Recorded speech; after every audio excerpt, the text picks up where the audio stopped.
The Batman suit, the one with nipples, is for sale. We got our first teasers for the Rings of Power and God of War Ragnarok, and I talked to the fellas behind the Terminal List about a season 2. But before we dive into all that, if you're new to the channel, please tap that subscribe button and hit that little notification bell because we're putting up videos almost every single day, and I would hate for you to miss any of them. The best geek news. Daily distraction! Hello, I'm Chris Killian, and we have got a show today. That's one way to put it. George Clooney's Batman nipple suit is up for auction, and the starting bid sits at $40,000. Who can afford that? Bruce Wayne, billionaire orphan. Serious inquiries only. If anyone wants to spot me $40K, we'll be business partners. Buy the suit, travel to various Comic-Cons where we charge fans $50 to tweak Batman's actual nipple. I paid twice that. You probably think I'm joking, but I am not. DM me. We'll milk it for all it's worth. Oh yeah, you can milk anything with nipples. Speaking of milking, today Amazon Prime offered a 15-second teaser to the Rings of Power that featured a link to a minute-long teaser that only subscribers to Amazon Prime can watch. I have Amazon Prime, but I didn't watch it because I've been so busy working on this show today. I was delayed.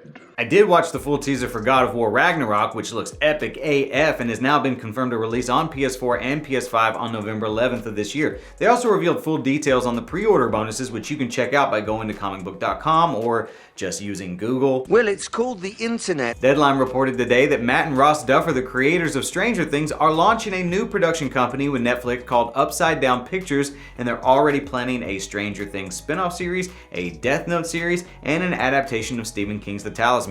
That seems like a lot, doesn't it? Yes. The first trailer for Kevin Smith's Clerks 3 has arrived, and this is one of those things that if you're into it, you are gonna watch it anyway, and if you've never watched a Clerks movie before, you have no clue what this is about. Actually, yeah, I guess in hindsight, that's true of most movies. Snoochie boochies! By now, you've had time to binge all 8 episodes of Chris Pratt's new show, Terminal List, on Amazon Prime, and if you haven't, no worries, it's still up there. But last week, I got a chance to sit down not only with some of the cast, but also the team behind it, and here's what they had to say about a potential second season. Is there hope to do a second season, and if so, does that mean that adapting True Believer would be next?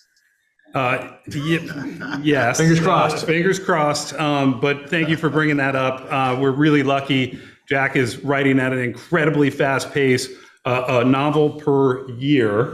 It's a little faster than we can make the shows. So he's maybe too far out. Like, just take a little break, I'd say. I don't know what you got. But we're really lucky. And I encourage any fans who love season 1 to pick up True Believer. It's an incredible read, and it's a great blueprint for season 2. In a new interview with Rolling Stone, Taika Waititi revealed that during the filming of Love and Thunder, Natalie Portman asked him what he was working on next, to which Taika said, a Star Wars thing, and then he went about asking her if she's ever wanted to be in a Star Wars movie, to which Natalie reminded him, quote, I've been in Star Wars movies. Awkward. To be fair, he probably just got her confused with Keira Knightley. What makes you think that? Finally, no spoilers, but I have had a few of you asking me for my thoughts on Ms. Marvel, and today the 5th episode dropped, and I like the show. It's not my favorite of the MCU shows, but I'm definitely enjoying it. Today's episode felt like it was straight out of a Bollywood adventure movie, and I love to see how Marvel keeps borrowing from different genres to keep things fresh. And I respect it. And that's that for Wednesday. You're the best. Don't let anyone tell you otherwise. We've got more stuff coming tomorrow I look forward to sharing with you, so make sure you've subscribed and turned on notifications, and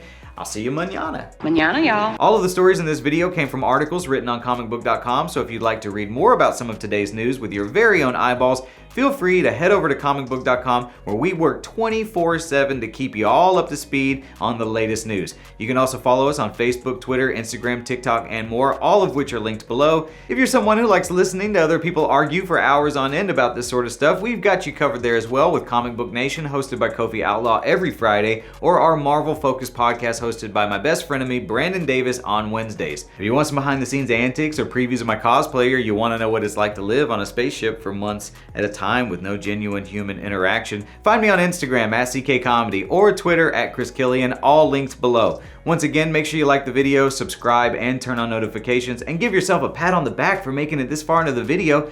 That's great. I can't believe you made it. See you tomorrow.